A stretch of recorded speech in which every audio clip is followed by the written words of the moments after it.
Ne gelen mütləq baxın bu sushi yerinə gəlsin. Mən bura sushi cənnəti deyərdim.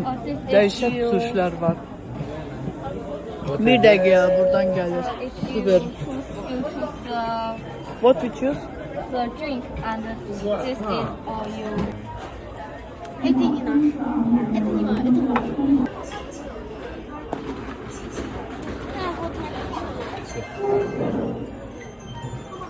Это у тебя уже наш. Поднимите светлее красный.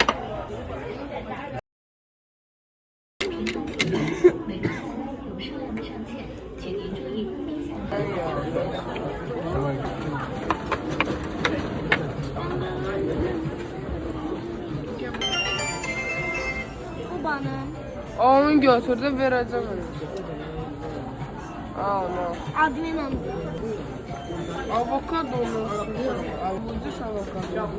You can cancel the drink plus coin.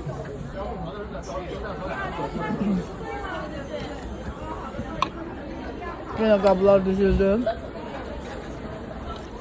Yəni bizim qədər burada bəlkə sushi sifariş verən yoxdur. Nə gəlsəniz mütləq hamı sushiyə gəlin.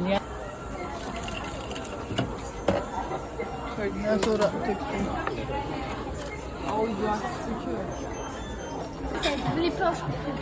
Deməli bu matchalı kekdən zakaz edəndə oğlum istəmədən bunu düşürtdü.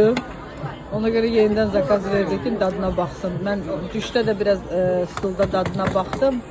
O mızıldandı ki, yox, əzizdir, yemirəm falan, amma çox ləzzətlidir bu da. Hama sushi, baxın. Burada sushi yedik, buranın sushiləri əladır.